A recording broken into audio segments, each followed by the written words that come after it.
All right, Josh, go ahead and take it away. Okay, great. Thank you so much. I appreciate it. Hi, everybody. My name is Josh Rockey. I'm the lead faculty, as you can see, for communication courses at Colorado Technical University online. So yeah, I'm a full-time faculty member at CTU, and I'm here today to talk to you about what I've just loosely titled Anatomy of an Effective Engagement Message, and just to share some of the lessons that we've learned over the past year, just to kind of lay some foundation without taking too much time. We've really focused in the communication program and CTU overall, but in the communication program, we've been focusing for the last year really, really hard on how can we better engage our students. One of the things we noticed in the comms program and examining data and just, observations and things is that we were losing a lot of students from the first week to the second week. We were losing a ton of students that just kind of disappeared, and we couldn't figure out why. We weren't really connecting them to the course, or what we call anchoring them to the course, as well as we felt we needed to. So we really started focusing on, if we're going to get students through to the end of the course, it starts with that, engaging them right away and engaging them then throughout the session. And we have a really cool tool for doing this at CTU. It's called CTU Messenger, and it's really just an instant messaging program. It's nothing too special, but it kind of allows us to, we found it really significant. And students just don't check email anymore for the most part. At least our students don't really check their email, or that's kind of an old school concept. So, but CTU Messenger will go straight to their phone. They get a notification. It's sort of like a text message type program. So we found that to be a really effective way to engage with students if we can use it properly. So that's kind of what I want to talk about today and what I've prepared for you. Now, when I submitted this, I set this up as a flipped session, which is great. I've been doing flipped classes for 10 years now in my regular classes, and I love flipped sessions. I like that they're very interactive and engaging and things. And so I've set it up that way. Now, they said at the beginning, when I was proposing this, that I should put together a video, and I've done that, and I'm happy to share that video, or we can go through it. I have the same PowerPoint and things that we can go through kind of in a live way. Is there I don't know if you guys in the chat, or if there's some way to indicate, what we would prefer. Would you rather just watch the video, and then it's just going to be about 10 minutes? The video is about 10 minutes, or we can do about 10 minutes on this. And then I have some scenarios that I want us to practice, really thinking about how we can, craft effective engagement messages and do some work on that together and provide some feedback to one another using some of these principles. So is there a strong preference? Should I do it live? Should I play the video? Does anybody have a real preference? I mean, you don't know what's in either of them. It's going to be the same thing either way,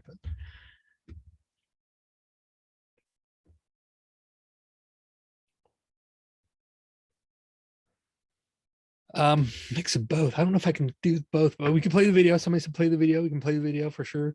Mix of both. I don't know if I can do both, because it's going to be the same thing either way. So video is fine. I just don't want to.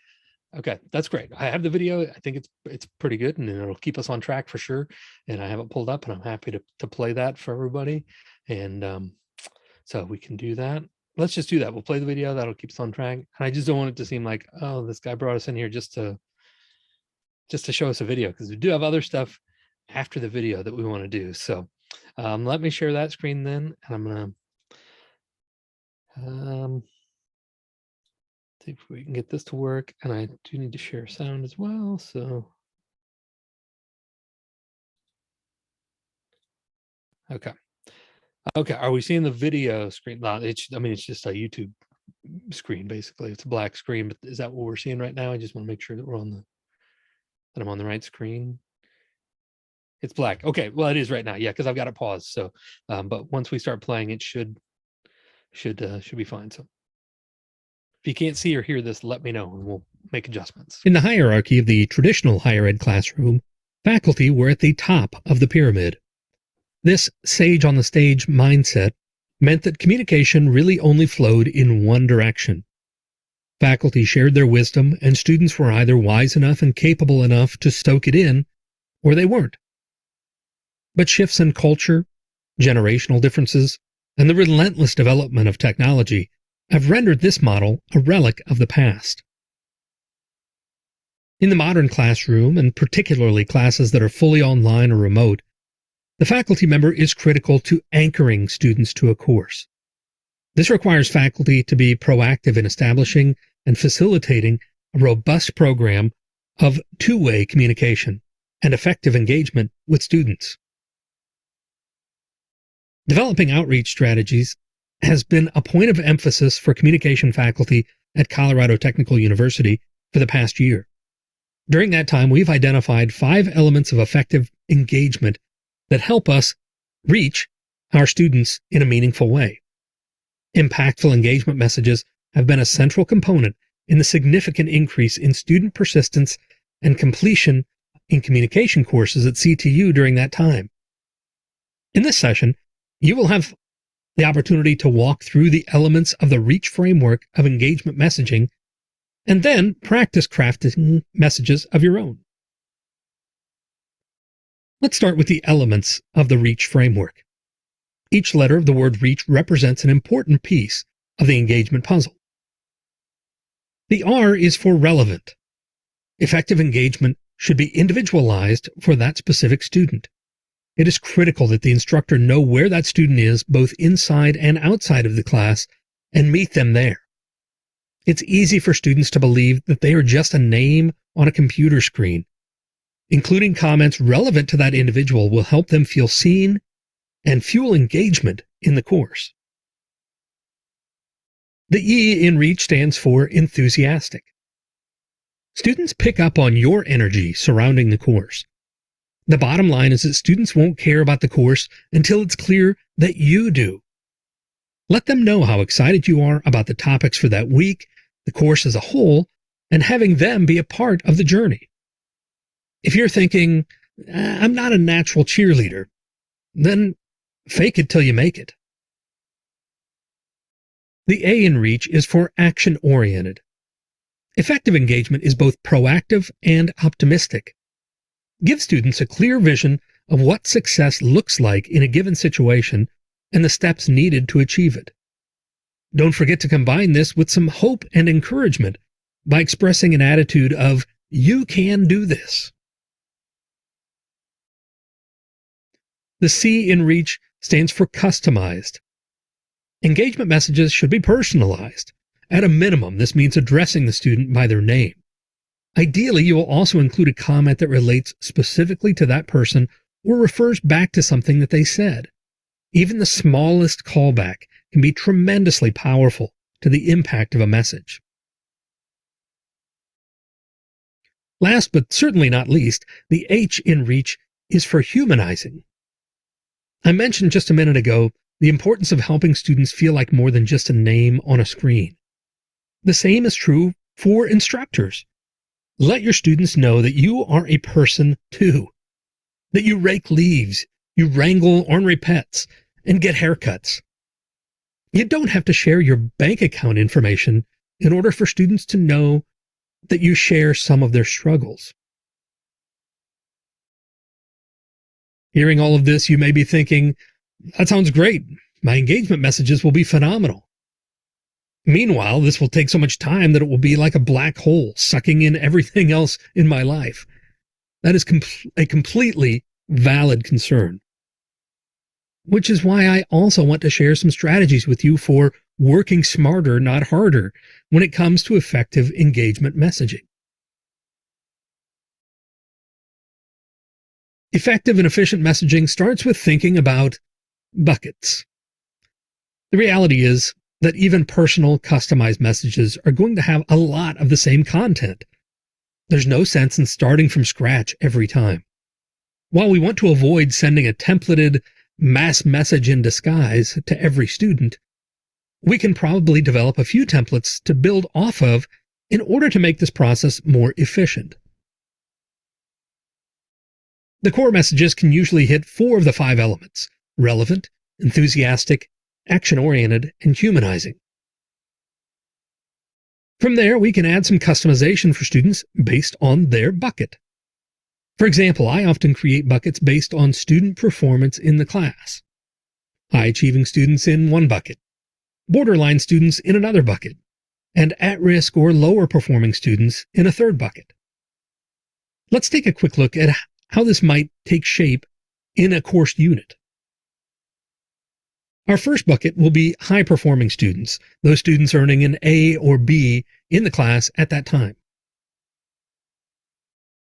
Here's the base of our encouragement message for high performers. The first part of the message is an attempt to incorporate both humanizing and enthusiasm. The National Day gimmick is meant to be playful and grounding. Next is relevance. For this group, it recognizes the good work they've done. The last portion here is humanizing, recognizing that being a student can involve obstacles, and also a reminder that neither students nor faculty are free from outside responsibilities. You may note that action-oriented is not featured here, as the students are presumably keeping up with the required tasks. We can then adapt and/or add a sentence or two of custom comments for the specific student. However, we have the bulk of the message in place for all students in this bucket. When we've finished with that bucket, we can move on to the bucket with borderline students. For me, that's those who are in the C range at that moment in the course. As you can see, the opening lines are the same as the first bucket, attempting to serve as a humanizing and enthusiastic element. The lines for relevance are different based on the student's more precarious position in the course, but still attempt to signal a positive outlook. Students in this bucket do get some action-oriented content aimed at moving them off of the fence in the final weeks of the course. Finally, you will note the same humanizing element as before to close things out.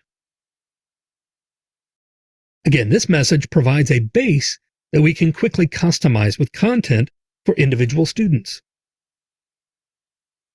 Finally, let's see how this message is adapted for the third bucket, at-risk students currently earning a D or F in the course. We see plenty of carryover, starting with the opening lines. The relevance section is different, acknowledging that the student's grade is low without closing off hope for success. The action steps are similar to the previous bucket, and the closing lines are the same as the other messages. As you can see, the process here gains efficiency from crafting core messages that work broadly across buckets, but also allow for convenient individualization. Two final notes. First, you will note that none of these messages contain reminders about specific assignments or due dates, which is intentional. These can be added as part of the customization, but I tend to avoid that as well. My experience is that students tend to know when things are due and what they're missing, so that this is wasted energy on my part. The purpose of these messages is engagement and connection to encourage student persistence in the course, not to act as a calendar notification. Having said that, I have found that these messages can nonetheless be effective in nudging students to hit assignment due dates.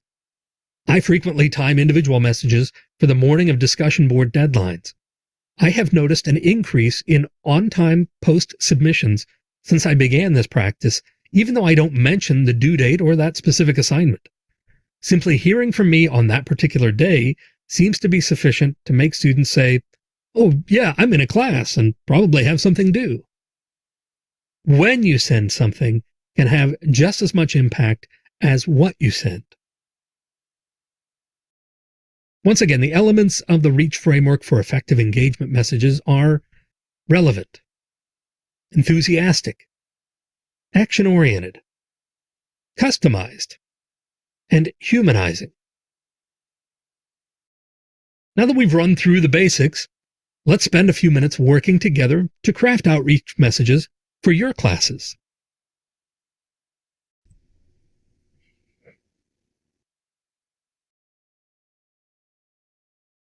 Okay, I'm going to switch screens again here real quick. So give me just a moment to switch over to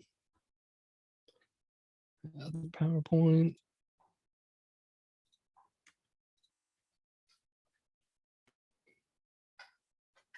Okay. And, oh, nope, we're still on technology, right? We got to get the right thing going at the right time.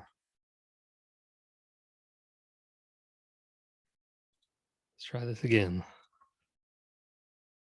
There we go. Hopefully you're seeing this now. The PowerPoint back up, just so we're all on the same page. I gotta get the chat back up here. So, okay, great. So hopefully, again, there was nothing overly groundbreaking, I don't imagine, about that. You know, that we want to connect with students and that we want to do some of these things. But I've found it's helpful to have this framework for my faculty that I work with, to have this reminder about these are some of the elements that should be included in each of the messages that we send, and a way to do it a little more efficiently. So just again, as a reminder of what was in there with in each message, we want something to establish relevance. We want to be enthusiastic, action-oriented, meaning both proactive and optimistic. And then it should be customized to that student, meeting them where they're at, and humanizing. Again, especially since we are an online organization, primarily online for the courses that I lead, it's easy for students to lose sight of the fact that the instructors are people. And so we want to remind them that and create some empathy and those types of things. So, that's the R.E.A.C.H system that we have. So what I have, just to spur some discussion here amongst all of us who are, I imagine you're all experienced instructors too, what I'd like to do is just go through different scenarios. I have a couple of different scenarios that I'd like to share with you and give you a few minutes to work on it. And then we can discuss what we're thinking and how you might craft a message for these things. So what I'd like you to do for each of these scenarios is to formulate a specific message goal, decide what is your objective here, meaning, so these scenarios are going to be at different parts of the session, different parts of the semester or term or whatever you use. What should our goal be for those messages? And there could be a wide variety of things there. Construct some messaging buckets that you might use to divide students in creating those messages, then generate just some, an idea. You don't have to really write anything out, but just some idea of what you would include in each of those messages. And then how we might be able to customize, what types of things we might be able to do to customize those for individual students then. Okay, that makes sense. We all okay with that? So here's your first scenario, and I'm going to start the timer here in a second. I'll give you about 5 minutes on each of these, but and a reminder of what elements we're looking for in the R.E.A.C.H framework there. But it's day 1 of week 2 of your course. So however long your term is, your semester is, however long it's day 1 of the second week of that term. And you know that a large number of students typically go missing. As I said, that was the case for us. That from week 1 to week 2, we had a huge drop off. Students just disappeared. An initial discussion post is due on day 4 of this week, and response posts and other assignments are due by the end of the week, by day 7 of that week. So again, what we want to think about is what would our messaging goal be here? What types of things would be included in our elements in our messages, and what kind of buckets might we have for that? Okay, so I'm going to start a timer. You'll see it on the screen here. Every minute, every number here is a minute. I'll give you a few minutes to think about this, and then I'd like for us to just chat about it, have some people share out what they would think about with those things. Okay? So starting the timer, here you go. It's counting down. So I'll give you just a minute or not just a minute, I'll give you 5 minutes to work on that. Feel free to shout out any questions or put them in the chat too during this time. I'd be happy to answer any questions as you're working through this, if there's anything I can help you do to work on these.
You see, I see Denise's post one in the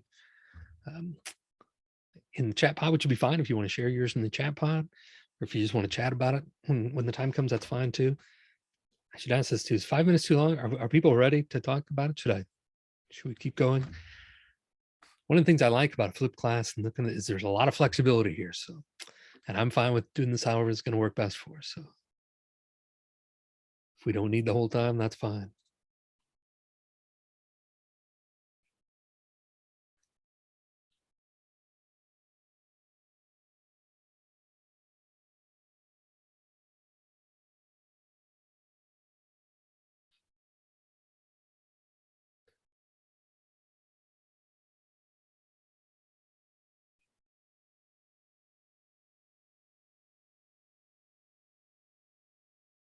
Well, that's cool. Are you saying that you can use that, like those brackets to? That's kind of like a code that it'll automatically substitute their name on the screen in that program. Yes. So Okay. like I put can you hear me, Josh? Yes. This is Denise. I'm with Yes. Arapahoe Community College. Great. So I use that like on even in my welcome message on the announcement page at the first day, I'll put welcome and then those with first name in it, and it puts their name up. So it will customize it like welcome Denise, welcome Josh. Yeah. And I think, yeah, absolutely. I think, names are at a minimum something that we want to do there, just in terms of it both, customizes it humanizes it, but it also just, I mean, students are wise to when we're sending these mass messages, right? I mean, they can tell the difference between a message that went to everybody, or even a message that went to a large group of people, and a message that was more sent to them. I've found in my experience anyway, they're smart enough, they can sniff that out, right? So at the very least, using their name, that's a good start. Yes, absolutely. And that's a great practice to use their name in there. But then that's why I also encourage our faculty to include some other customization as well, to include something, refer back to something they said in a previous message or in a discussion board, even if it's just one sentence, just to connect it to them so that they get the feeling of they're speaking to me as an individual and not, that they feel seen. I mean, it really does make a difference when for students, especially if they're in primarily online environment like ours is at CTU. It really is important for us to help them feel seen, like they're not just and they and we are not just disembodied, names on the other side of a computer screen, but yeah.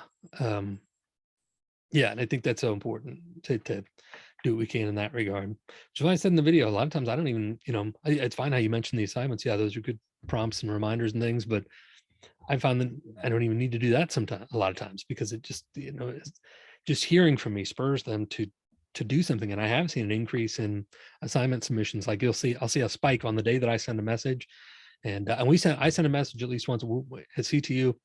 We send an individual, what we call an individualized message.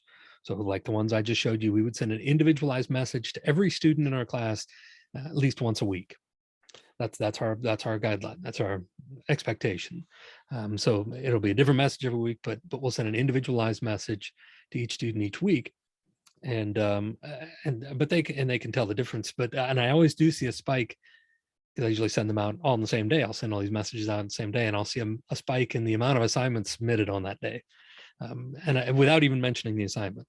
Even if I don't mention the assignment at all, I see a spike in that day, just because, like I said, it reminds students, oh yeah, sometimes they forget they're in a class or whatever. So it just reminds them that they're in there and prompts them to do something in the class. So Josh, when you're talking about a message, this is what you're texting them? Is that what you're talking about?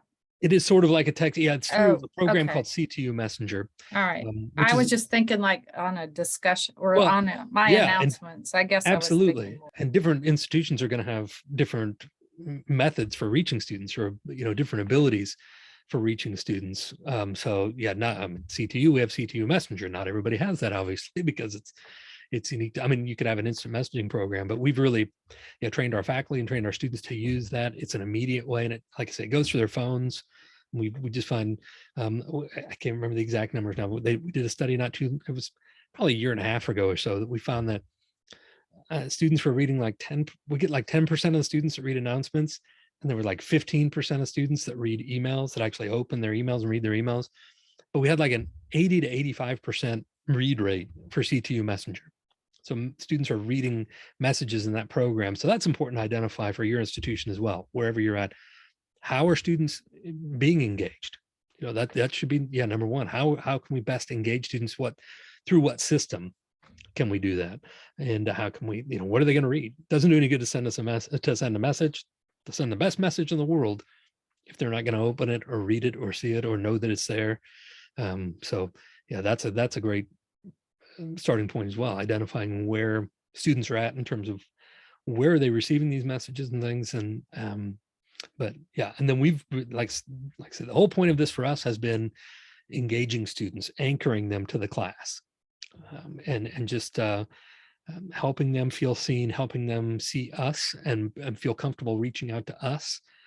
And we have seen I'm not, I don't have the exact numbers with me, but we've seen it just in the communication courses and the data that I review and that I see, since we started this program about a year ago, since we started this program with our faculty, we've seen an increase in completion percentage, and the completion rate of our classes has gone up by double digits. I'll just say that it's gone up by more than 10%, over 10. So it's closer to 20%. We've seen an increase, and the difference has been, as I said, we're keeping students now from, instead of losing them between week 1 and 2, we're keeping them on through week 3 and 4. And the more students that complete, work later in the course, obviously they're going to have a better pass rate than if they just disappear after week 1. And I would attribute most of that to this, because I can tell you, I've looked at the grading things, and so a lot of questions that come up to have to do with, are your faculty just going soft and handing out A's? And the truth is no. In fact, the grading, actually the average grade on different assignments, I can tell you, has gone down by about 1.5% on average. So our grading's actually gotten tougher. It's just a matter of more students hanging around because we're able to connect with them through these messages, right? So yeah, and Kathy, I see your message here. That's that's a great, and so we've seen some great messages here in the chat. I really appreciate that, and all of them. Yeah, the point is, to remind students, hey, you've got a class. First of all, we're here, we're doing work, so don't disappear, and you can mention assignments that are coming up, or you can just say, like, I'm really glad that you're in the class. Like our first week is an introduction discussion board, and so during the first week, not during this week that we're talking about here, but during the first week, I'll say is, hey, it's really nice to meet you. It's been really nice to meet you in the course. I appreciate your post, or I'm really looking forward to meeting you through the post, and identifying that they haven't done the work, but there's still time, and prompting them to do that in a kind of a subtle way, right? Let's see, and Gloria has an outline here for us. We're going to diving in week. Yep, it was great to hear from you during the first week icebreaker. Absolutely identifying, and specifically, if you can reference something the student said, which doesn't take a long time, right? If you can, if you're fortunate enough to have like a big monitor or a multi-monitor setup, I have that, and so I have my laptop monitor down below. If you see me going down, I'm looking at that, but I also have a big monitor, one of the wide screens, because I work from home and I'm using this all the time. So I'll put the discussion boards up on one side, and I'll put the messaging app that we have up on the other side. And as I'm crafting messages, I'll pull from that discussion board. I'll go to the discussion board for that student and reference, as Gloria points out, I'll reference something from that a student shared in that discussion board, just some, random comment that they shared in that discussion board, to again, customize that message, make it really significant to them. It takes 2 seconds to do that. I've already got, as I mentioned in the video, got the core of that message there. That's a, sort of a copy and paste type thing. And then I make small adjustments, like inserting a comment from or about that student's discussion board, or in our messaging app, I can see previous messages. So I can see, last week, the student mentioned that they were, struggling with the assignment because they had a sick child, or got called into work or something like that. So I can reference that, and I can say, I know you got, had this come up last week. How's that going for you now? And just, reaching out in that way. And it takes, again, 2 seconds to customize that message after 90% of it is already there. And then I can put in that one line that, but boy, that makes such a difference when students feel like they remember that, or they saw that, or they, and they're referring back to it. It really does sort of anchor them and pull them in. I've seen that. We've seen that significantly in our classes. Yeah, that's great. I love the referencing that, sharing how you value your conversation. Absolutely. And yeah, I do post on the morning of a due date a lot of times, like when our discussion board is due, initial post is due, I'll post that morning. I may not even mention the discussion board, like as I've said before, may not even mention it, but just getting it that day would kind of automatically prompt them in some ways to remember that they have a class, and that they have something new, maybe that they should get in and check that out and maybe get something submitted. So even just not even mentioning that, and then I do like the again I do that a lot. The national day. There's a national day calendar. It's always something silly.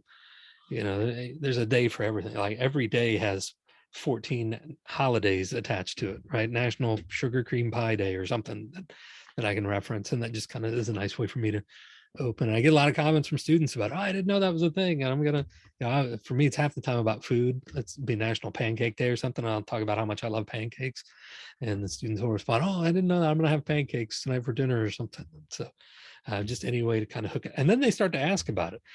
So we have synchronous portions to our classes as well. And if there's one synchronous class that I don't bring that up or have a question of the day or do something, students will start to ask, hey, you didn't talk, we didn't have a question of the day, or we don't know what national holiday it is today. How are we supposed to continue with class until we know that? And so they'll start to notice that and ask for it and things. So it doesn't have to be that, but something like that kind of is a way to connect with them as well. Anything you can do to connect with students through these messages. And these messages, again, are not about, you can have messages for reminders and things. Those are fantastic. This is just about connecting with the student to keep them involved, because if like ours, that's the point. They won't pass the class if they don't stay in, right? That's our student population. Sometimes we have that issue. So that's why we've had this focus and seen this difference, I think. But so I got a couple more here. I'm throw it up here, and you don't have to type it out, and we can just chat about these too. That'd be totally fine. But so this next scenario though is that it's the start of the midweek point of your course. So whatever that, again, our sessions are 5 weeks long, which is fast. We have accelerated courses, and so yours may be 8 weeks, 10 weeks, whatever it is. But whatever the midpoint of your course is, think about the halfway through your course. And this is your grade breakdown for students, right? You have 5 students with A's, 9 with B's, 6 with C's, 4 with D's, and 3 with F's, right? So just thinking about this for a second, at the midweek point of our course, we can take it step by step. What do you think our message goal might be? What types of things would you be looking to accomplish with a message to students this week? You may have any ideas on that, and we throw in how might then that affect how might you develop buckets for these students?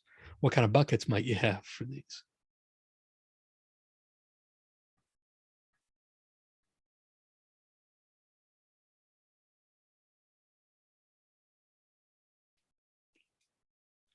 Any idea? It's really like teaching a class, isn't it? Trying to get people to talk sometimes.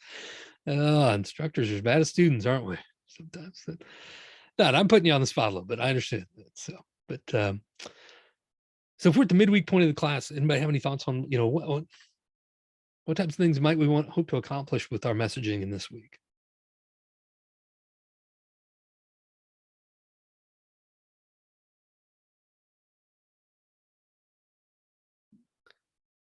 Sure. Let's assume that they do have a chance of passing. Yes, absolutely. There's time left in the course, and the course policies, whatever it is, yes, D's and F's at this point still have a chance of passing the class. We'll give them that opportunity. Yeah. Great question. This is all just hypothetical, of course, too. So yeah, we can make it up as we go.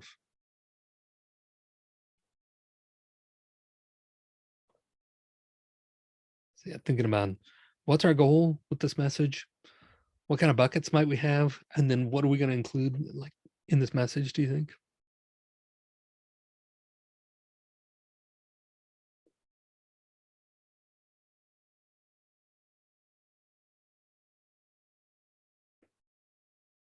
I'm pretty sure the message I used in the video is was the midpoint, one of the, that area of the course for me.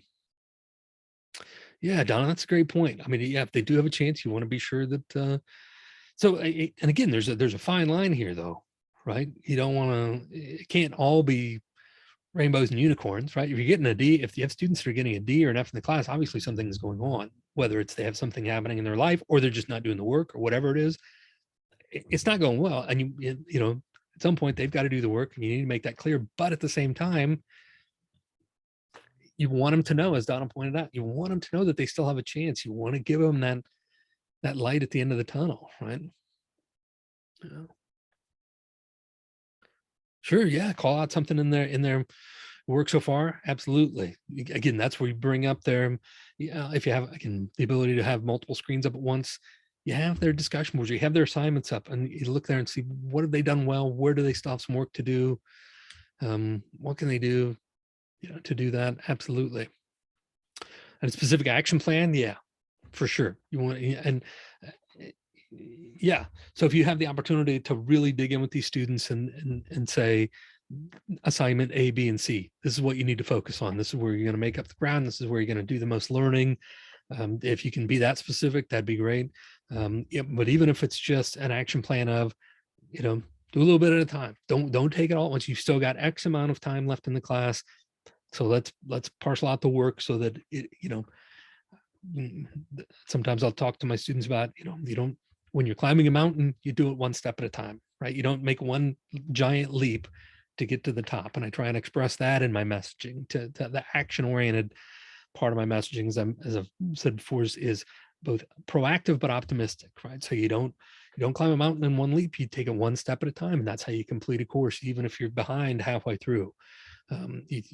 You do it one step at a time, and so yeah, a specific action plan, as specific as you can be. Now, again, we're trying to do all this without having it become our entire life too, because you perhaps have other classes, you have other responsibilities, and then outside of work, you may be trying to have a life of some sort, right?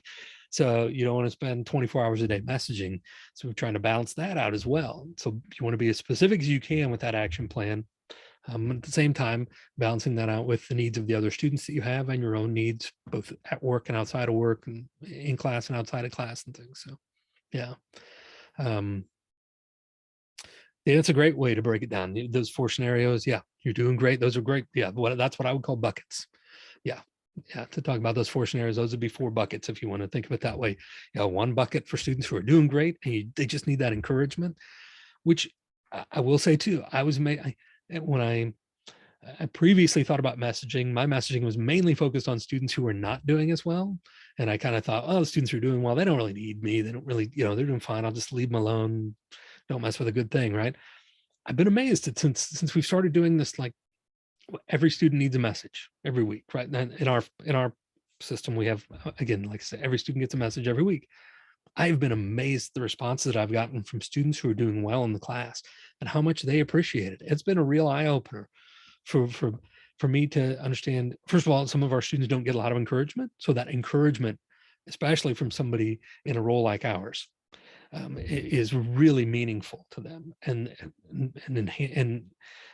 energizes them, not just in our class, but in their pursuit of a degree in general.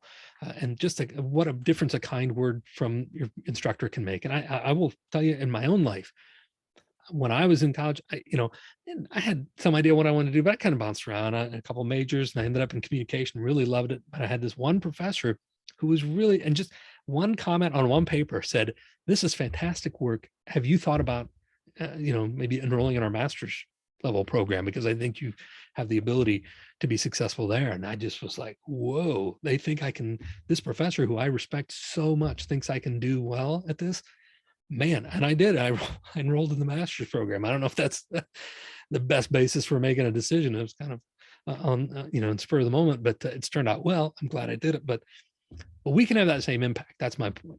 We can have that same impact for students who are doing well. So yeah, don't forget those people. That's a great call out, that to have a bucket for those people as well, and to let them know that they're doing well. Yeah. And then number 2 is especially important as well. You're doing great, but don't let up now. We have students who do that, right? They get, halfway through the class, they're doing well, and then they think, oh, I can coast from here. Well, no, that doesn't turn out well. So yeah, keep it up. You got to keep your foot on the pedal and keep moving, right? And you're not doing as well as you'd like. And yeah, there's still an opportunity for you to do that. That's what I would call those students who are kind of on the borderline students. They're on the fence. They're in that C range maybe at this point, and so they could go either way, very easily go either way if they decide to put it in. So yeah, they need that kind of kick in the pants, or as my grandpa would have called it, an attitude adjustment, right? Which is what he called it when he's a farmer, when he would have to put his weight into a cow to get to move. He called it an attitude adjustment. Sometimes students need that too, to a reminder that there's still a lot of course here. You have the opportunity to do well still, but they'll also have the opportunity to not do as well. And then absolutely, and as you point out in that fourth bucket, you've got some work to do here, and you're going to have to do some work, and it's not going to be easy, but you still have a chance, hopefully, to do that, right? And that last comment, Denny, absolutely critical to let them know that you're here to help. If you mean it, if you're sincere, great, that's fantastic. If you're not, don't mention it. But if you are, yeah, let them know I'm here to help. I'm not going to do and I stress to my students too, as you can all relate to, I'm sure, I'm not going to do the work for you. You're going to have to do the work. But I can help you figure some of this out. We can make a plan. We can come up with, what it's going to take. We have this much of the session left, or the term left, or whatever, and this much work to do. So let's sit down and think, okay, what can we do to complete things that we need to by the end of the session, and put a plan together. I'm here to help you. I'm here to support you in that. And yeah, letting them know that you're available for that. Sure. Yeah. And then, yeah, absolutely. It's fine to talk about that as a group too. I do that as well in our synchronous class. I go through kind of these same talking points with our students. There's some of you are doing really well. That's fantastic. There's some of you are on the fence, and there's some of you aren't doing as well, but there's still time. So you do it as a group, do it as an individual. And, it's interesting. This session could go a lot of different directions, I think, but as I'm sure we all recognize, higher education is different now than it was 10, 20 years ago, certainly when I was in college 100 years ago, it was way different, right? As I mentioned in the beginning of the video, it was hierarchically, higher education used to be very top down. I mean, I remember literally an instructor told us one time that there was no excuse for missing class, and there would be no makeups because, and somebody said, well, what if, okay, thank you. It said, what if somebody dies? What if somebody dies? And the instructor said, if you're close enough to that person that you have to be at their funeral, you'll be in a position to make sure that it doesn't conflict with my class, that it doesn't happen at the same time as my class. And if you're not close enough to make that happen, then your priority should be to be here. It was very top down, very heavy handed, right? And, but higher ed is different in many ways now, right? Just for a lot of different reasons. And we only have 5 minutes left, so we don't have time to get into all that, but that's a whole different thing. I'm not sure why that person was in education, and I certainly don't know why this person was the department chair at the university that I attended, and which is not a small, it was anyway.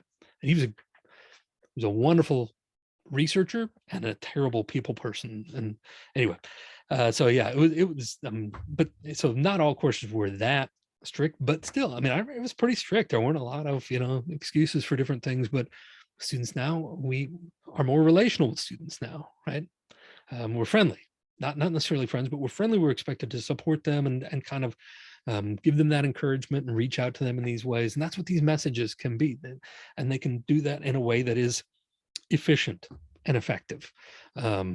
So I had one more scenario, and it's basically just a scenario that was at the end of the session. Now it's the next to last week of the session.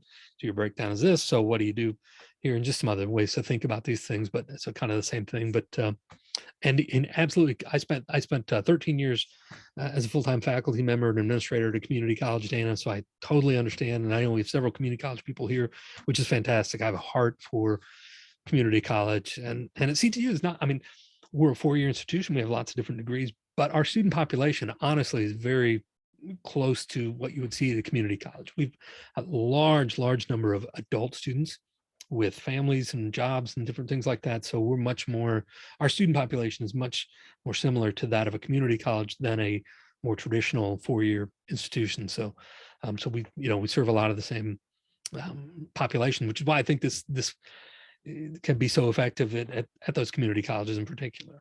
I know we're running close on time. We're running real short on time, so and I get talking like that and forget what time it is. But so I do want to have an opportunity to ask if anybody has any questions. I have a handout. I don't know if anybody. It just has what we have here. I don't know if that would be helpful for folks, but or how the best way to get it to you. But if you, I'm going to put my email address here in the chat as well.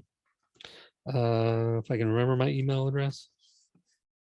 And you're free to, if you're interested in it's just a PDF handout. I can't type and talk at the same time. So, but I'd be happy to send that to anybody who's interested in it, the reminder, and just to chat about it further. But feel free to email me at that. It's just jrockey@coloradotech.edu. And so, yeah, hopefully just to spur some thoughts. Again, this is nothing all that innovative or groundbreaking, but hopefully it'll spur some thoughts for you. And so if you yeah, just shoot me an email. I'd be happy to send that handout to anybody who's interested in that and share any more information that I can and be of any support that I can as we do that. As again, as we're all colleagues, even if we're different institutions, we're all colleagues. So I'm happy to help however I'm able, and based on our own experiences and the faculty that we have here who've done some wonderful work in this area. So feel free to email me, and I'd be happy to share anything that I can with you on that. But I appreciate the attendance, appreciate the conversation and the thoughts, and hopefully this will spur some inspiration for people as well. So I appreciate it. Let me know if there's anything I can do to be of assistance. Okay.